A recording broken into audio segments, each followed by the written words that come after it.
On, guys. Today we're going to be going over day 2 of free agency, kind of the end of day 1 as well. If you watched yesterday's video, you'll know that we kind of ended off at about 4 o'clock. I had work last night, so I had to go there. But today we're kind of going over from what happened from that point up until now. It's about 5:30 p.m. Pacific time as I'm recording this. And obviously we're going to start off, they're not in pretty much any order. And obviously I don't have all the signings here.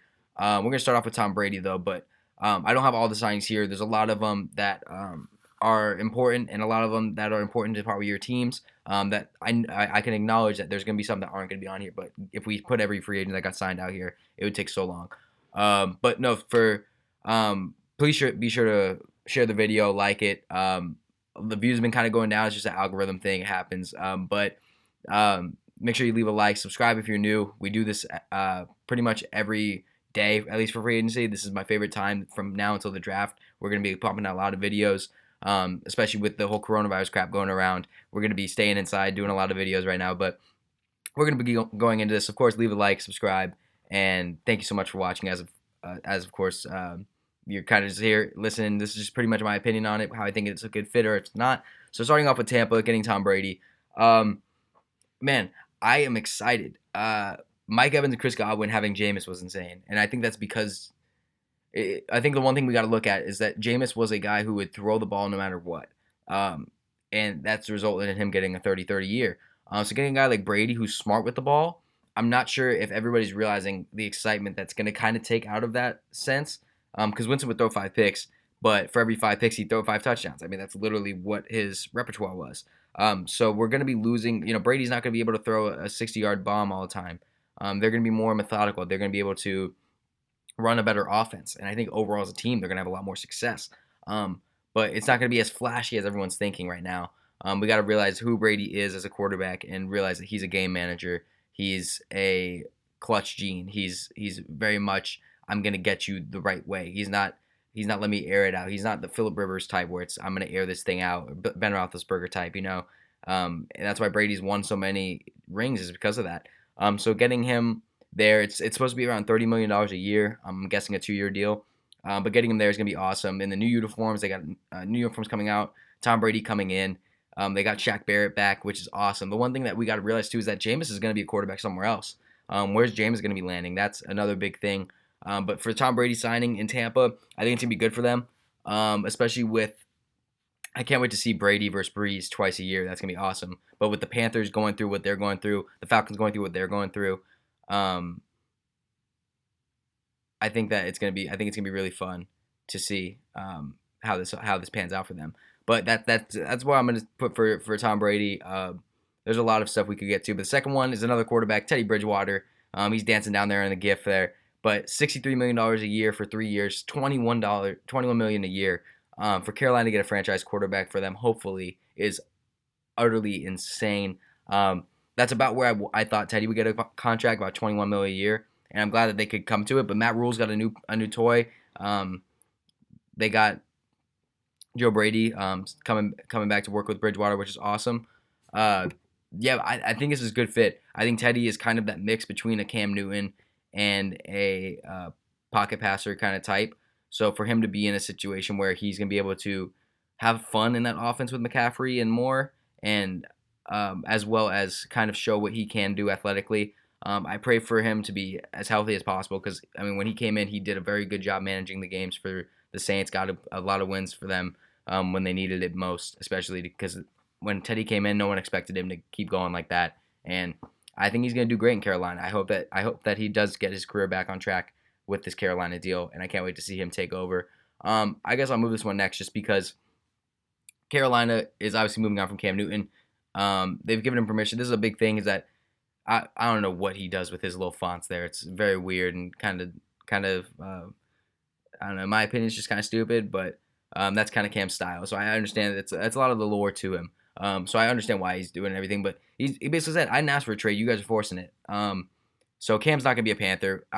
Will he be another starting quarterback somewhere else? I don't know, because his lore was his legs, and he really, with the Liz Frank and, with injuries in the past and stuff, his legs aren't really what they used to be, and I'm not sure if he's ever going to get to that point where he's confident enough to run and dive over piles and stuff like that, like he used to do.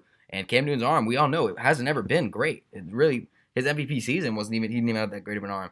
It's just the fact that he was such a playmaker. You know, he was a Lamar Jackson, except 60 pounds heavier and just strong. You know, so I hope Cam can go somewhere and maybe revitalize his career, but I don't know if he's going to be able to. I mean, my brother threw out a good point. Maybe what are the odds he goes to Washington?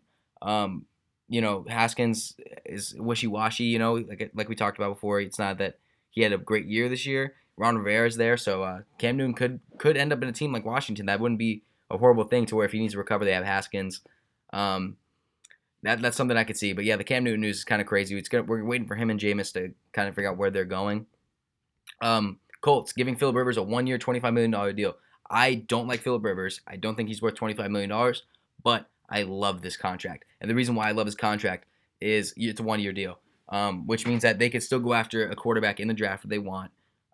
They just got DeForest Buckner for the first rounder, so they'll have to wait until a second rounder. The same thing, Kiko and Alonzo just agreed to a deal too. I have my phone on just in case anything breaks, obviously. But yeah, Phillip Rivers for 1 year. Hopefully the Colts can do something next year. Ty should be healthy. Maybe hopefully can get another receiver throughout this free agency. Off the top of my head, I can't think of one that's out there right now, but I think it's a good deal. I think Brissett, I think he's just a good backup. I think he's better in that backup role, and I think he thrives in that backup role. He's kind of thrusted in that starting job, and I'm not sure if he was ready for it. You know, he still could be the starter after Phillip leaves, but for 1 year with Phillip Rivers, I don't think it's that much of a risk because the contract's off your books after a year. Now, we're going on to some stuff that happened yesterday. At this point, those four I put up front because they're quarterbacks. From now until the end, it's just randomly spread out. I don't know exactly what it's going to be. James Bradberry, former corner from the Panthers, went to the New York Giants, my personal team. 3 years, $45 million. And I love it. I'm going to be honest, I haven't watched enough of Bradberry. I'm going to look at his tapes and stuff sometime probably this week just to kind of see how the actual thing was. But from what I've heard from Panthers fans is that he is very good. A big-time free agent is what Rap Sheet said. Panthers fans said he's a lockdown corner. So I'm excited. If what they're saying is true, and I don't see a reason that everybody would be lying about this. Giants fans are the most asinine people on the planet. Most New York fans, it's mostly just Knicks, Giants. Any team that I'm a fan of, they have such asinine fans that are just so ready to throw everybody under the bus, and everybody's gonna fail. Everybody's gonna fail, and I get it because there's been a lot of failure with the franchises. But if this is a guy who we believe in, I wouldn't have paid. Byron was wanting $20 million. I'd rather spend that on Clowney if we could. But Bradberry, if what I'm hearing is good, him and DeAndre Baker will be a good tandem to have, and that's really big looking forward with the other guys that we'll get to later that we signed. Raiders getting linebacker Corey Littleton, 3 years, $36 million. I think that's a huge deal for them. They needed a linebacker bad, and they won't have to reach for a Kenneth Murray or a Patrick Queen if they don't want to. Now that second pick, they have Littleton here, 3 years, $36 million, $22 million guarantee. I think that's really good, but man, I think that that's going to be huge for them. They signed Mariota too. I didn't put it in the video, but I'll just say it right here. But I think they needed a leader. Vontaze Burfict was the leader, but that suspension that he had kind of ruined his career probably. He's done for the NFL. So even though he was being a good leader for them and they were asking a lot from him and he was doing well, just the helmet to helmets just can't happen anymore. So I think he's done. Now we move on over to the Stephon Diggs trade. Bills traded a first-round pick, a fifth-round pick, a sixth-round pick, and a 2021 fourth-round pick for Diggs and a seventh. That seventh is basically obsolete in my opinion. So you're getting a first, a fifth, a sixth, and another fourth, a future fourth for Stephon Diggs. What a haul! With the Hopkins thing, like we talked about yesterday, it was an undersell what they got for Hopkins. This is a completely oversell. I love Diggs. I think Diggs is a top 5 wide receiver when he's put in the right position to succeed. The Vikings never really did that for him this year, and that's why he grew frustrated with them. And us fantasy owners of Diggs grew excuse me, I'm still sick and I'm trying to get over it, but grew frustrated with him as well. He's got the talent, he's got the speed. Josh Allen is the perfect quarterback for him. I cannot wait to see what him and John Brown can do in that offense. I think that they overpaid for him, but in reality, are any of those picks going to do anything for you compared to what Diggs can do for you? Probably not. You could hit on someone, but that's how it is. So I think that you did pay a lot for Diggs, but I think he's going to help you right away. Mari Cooper, 5 years, $100 million deal. That's insane. I don't know where Dallas has any money for this. I don't think they have any money for this. On top of Dak, I think Dak's going to be gone after this year, if not before. But yeah, I love the deal. I think Amari fits in with Dallas well. He wanted to be a Cowboy, 5 years, $100 million deal. He has earned that from Dallas for how he's been playing in Dallas. I don't think another team would have given him that money. But I heard Washington was trying to get him as well. But he stays with the Cowboys, and that's really big for them. The Bengals give Trey Waynes 3 years, $42 million deal. Let me just check real quick, just because, yeah, 3 or $45 million. So he's getting $3 million less in that time compared to,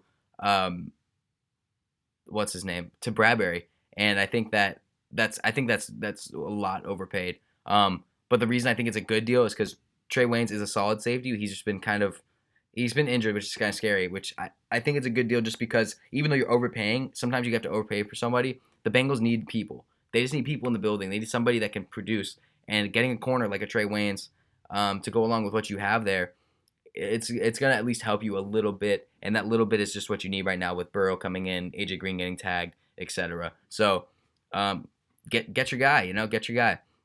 Then you go over to your Browns linebacker, Joe Gobert, is headed to the Jaguars. 5 years, 53 3/4 deal. He's earned that too. Multiple-time Pro Bowl, I believe. I think he has been in the Pro Bowl the last 2 years. He was so solid. I can't believe the Browns were not able to reach anything with him and had him go anywhere else. But him on the Jags is going to be fun. Him and Miles Jack. I think that it's going to be weird seeing how the Jags bounce back next year. They're going to be a weird team, but they have him for 5 years. I think that this is going to turn out very well. I'm a big fan of this. Then we go over to the Bears. This is I can't wait to talk about this for a sec. 5 years, $70 million for Robert Quinn, $30 million guaranteed. Man, I personally, in my personal opinion, I think that the Bears front office has been the worst front office the past few years. They got Khalil Mack, and I agree that was an amazing deal. Getting Khalil Mack in any way was awesome. That first year, it was great. Brought them to the playoffs. They should have won the game if they had a kicker, but that's how that goes. Since then, what have they done? They've ruined and scapegoated Trubisky.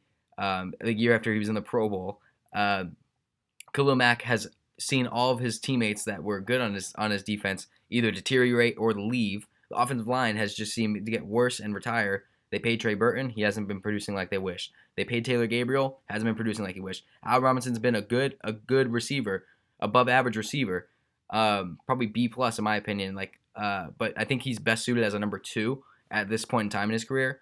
And that's just because of how the NFL works nowadays. When you look at other teams, Odell and Jarvis is one that comes to mind. The recently acquired Hopkins and Larry or whatever it is, like Diggs and Thielen was. It's one of those things where you kind of need to have these kind of different types. And Robinson can't carry the whole offense. They try to do all the cute stuff, and it just doesn't work. And you need to do something else. But being a guy who had a great year with the Cowboys, the years before that he was kind of passed around the league. Miami, Rams, 5 years. 5 years, $70 million. That's such a big and long and large contract.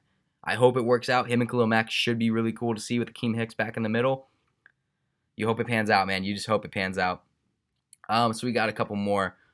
Blake Martinez, he's been the leading tackler for the Packers for a while. Came to the Giants, 3 years, $30 million, $10 million a year. I'm way behind this. I think this is a really good deal for them. We've been struggling in the linebacker department. We tried B.J. Goodson for a while. He never developed into what we wanted. We let Devon Kennard go. He turned out to be really good in Detroit.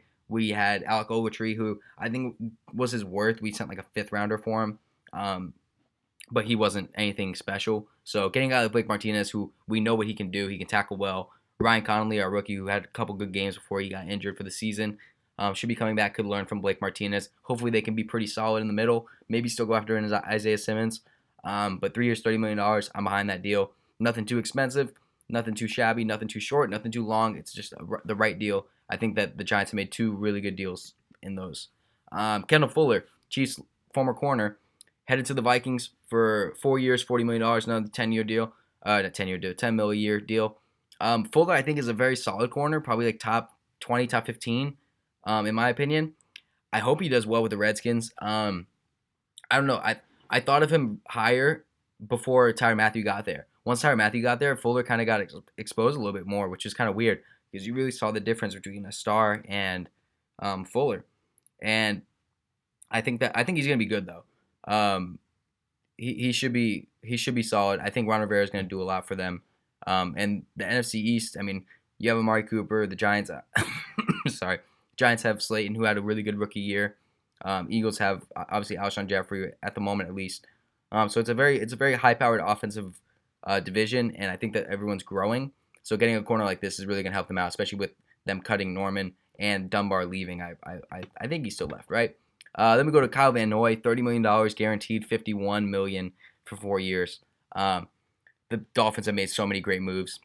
I didn't get to all of them in the video, but the Dolphins have been doing so much. They're spending their money. They're going to draft well with their drafts, I believe.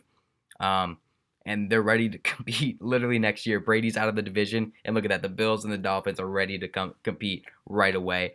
Jets aren't doing much right now, and that kind of blows to see. But the Bills and the Dolphins are really taking control of this division, and it's going to be exciting to see one of them really take control next year. Then we go to the Cowboys. Former corner Byron Jones also getting a massive deal from the Dolphins. Like I said, Dolphins are making moves. Huge deal, yes. Byron Jones, do I think of him as a top 7 corner? Yeah, I think he's about that 7 range. I think he's so athletic. The interceptions aren't there, but you don't really.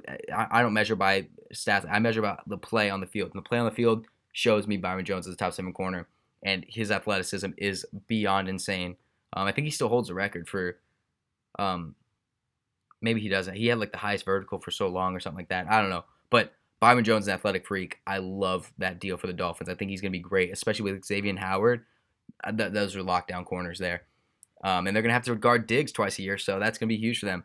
And then the final one I have on here is the Raiders, kind of just throwing in these 3 together. Jeff Heath ended up going to the Las Vegas Raiders today, but also Jason Witten and Malik Collins, all Cowboys, ended up going to the Las Vegas Raiders today. Witten's a big one. Obviously, he's a big vet, but Heath, just a hard-hitting headhunter, has caused a lot of career enders. But Malik Collins, I think, will be good in that D-line, and Jason Witten obviously will provide some veteran help, some blocking with helping Waller as well, keep the production he has. But that is going to be it for me for today. Kept under 20 minutes, which is kind of the goal here. That's just kind of my opinion on everything, how I think it's going to go. Let me know what you think about the moves. Obviously, there's some I missed out on. Let me know in the comment section what you think about these moves, what you think about the other ones. And, of course, subscribe if you're new. We're going to be continuing to put out videos like this seemingly daily until it runs out. I appreciate you guys all for watching. If you did like the video, of course, please leave a like on the video. If you didn't, just refresh the video, check it out again, and maybe you'll like it the second time. But that is going to be it for me. Without further ado, I will catch you guys in the next one.